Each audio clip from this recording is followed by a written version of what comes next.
Ontem a China aprovou a Lei de Segurança Nacional que será implementada em Hong Kong a partir de hoje, dia 1º de julho de 2020. Muita gente vê isso como mais uma camada de autonomia que Hong Kong perde. Mas será que Hong Kong foi livre em algum momento? Hong Kong não era, nem nunca foi independente, se essa é a definição para a liberdade. Antes de ser colônia do Império Britânico, era parte da China e assim o foi por séculos. Existem assentamentos humanos na região há milhares de anos, mas Hong Kong começou a se tornar importante por ser um porto muito bem localizado lá pelo ano 1300. E foi assim que a cidade floresceu, do século VII até o século XVI, quando portugueses, holandeses e britânicos já andavam por lá. Britânicos esses que já estavam na Índia e plantando papoula como se não houvesse amanhã, tanto para a produção de medicamento quanto para a produção de ópio. Aqui na Ásia chamam a Rainha Vitória da maior traficante da história. Por volta dos anos 1800, a balança comercial entre China e Inglaterra era muito desfavorável para a Inglaterra, que comprava seda, porcelana e chá, pagando com muita prata. O que eles fizeram para reequilibrar essa balança? Vender ópio para a China, que nessa época já tinha uma população de 450 milhões de pessoas. Era um grande mercado a ser explorado pelos ingleses na venda de drogas. A Companhia das Índias Ocidentais e empresas americanas traficavam cerca de 2.000 toneladas de ópio por ano para dentro da China.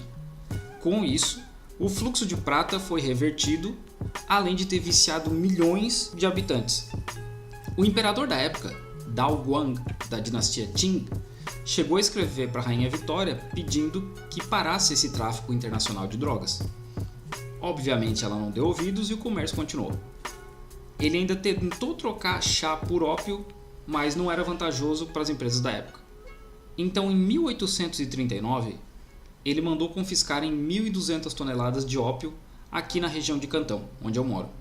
Claro que a Inglaterra não curtiu, e daí veio a Primeira Guerra do Ópio, que durou de 1839 até 1842. Como a China era muito atrasada militarmente, não foi para o poderio naval inglês e perdeu a guerra.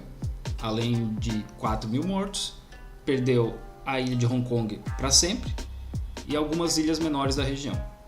Obviamente o tráfico de drogas não parou e os chineses nunca engoliram essa derrota.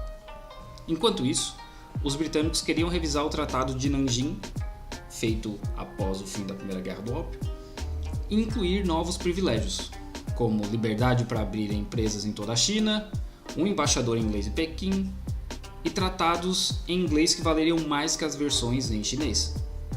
Um governador aqui do sul da China, que era contra o tráfico de drogas, mandou apreender o navio Arrow e toda a população britânica. Foi esse o estopim para a Segunda Guerra do Ópio. Para ajudar, um missionário francês foi morto, o que colocou a França também na guerra. Estados Unidos e Rússia viram isso como uma oportunidade e também enviaram suportes aos britânicos e franceses. Essa guerra durou cerca de 4 anos e novamente as forças chinesas foram derrotadas. No Tratado de Tianjin, o Império Britânico ficou com a região de Kowloon, que é a parte continental de Hong Kong, também para sempre, e a Ilha de Cortadores de Pedra. Além disso, impuseram liberdade de religião na China, a legalização do tráfico de ópio, unidades diplomáticas dos 4 países vencedores em Pequim e seus cidadãos poderiam circular livremente pelo Império. A China não poderia mais ter monopólio sobre nenhuma mercadoria e pagaria uma indenização de 4.000 toneladas de prata aos países vencedores. Esses tratados são conhecidos como os Tratados Desiguais e essa era é chamada de o Século da Vergonha pelos chineses. Em 1895, a China perdeu uma outra guerra, dessa vez para o Japão. A Rússia, a França e a Alemanha se aproveitaram da fraqueza do Império Chinês e começaram a arrendar terras visando expandir o comércio internacional e colônias. Como a região arrendada pelos franceses era muito próxima de Hong Kong, os britânicos pressionaram o Império Chinês para aumentar as terras em cerca de 200 milhas náuticas. E assim o acordo de extensão do território de Hong Kong foi assinado em 9 de junho de 1898. O acordo tinha validade de 99 anos, que, de acordo com o diplomata britânico na época, era para sempre, e garantia cerca de 200 ilhas e parte da região conhecida como Novos Territórios à Inglaterra.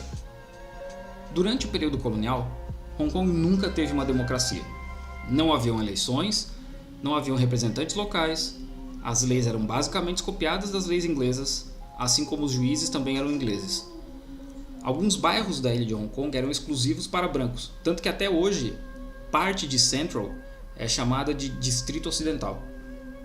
Com uma Inglaterra enfraquecida após a Segunda Guerra e uma China cada vez mais forte, as negociações para a devolução da totalidade territorial de Hong Kong começaram nos anos 80 e culminaram com a devolução de Hong Kong à China em 30 de junho de 1997.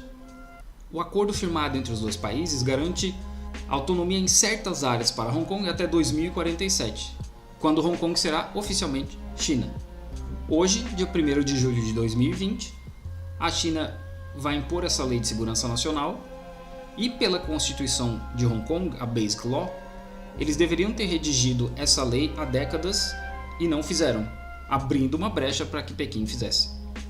Com certeza, os crescentes protestos pela independência da região aceleraram o processo para a aprovação dessa lei. Protestos estes que também têm uma grande influência externa, principalmente dos Estados Unidos, que elegeu a China como seu inimigo atual, usando os protestos em mais uma frente na guerra econômica que os países vêm travando. Nada do que acontece em Hong Kong hoje é novidade, uma vez que esse assunto vem sendo discutido desde os anos 70. A diferença é que os Estados Unidos veem a China como um inimigo e o malvado da vez. E a China só está retomando o que sempre foi deles, e foi retirado à força pelo imperialismo europeu.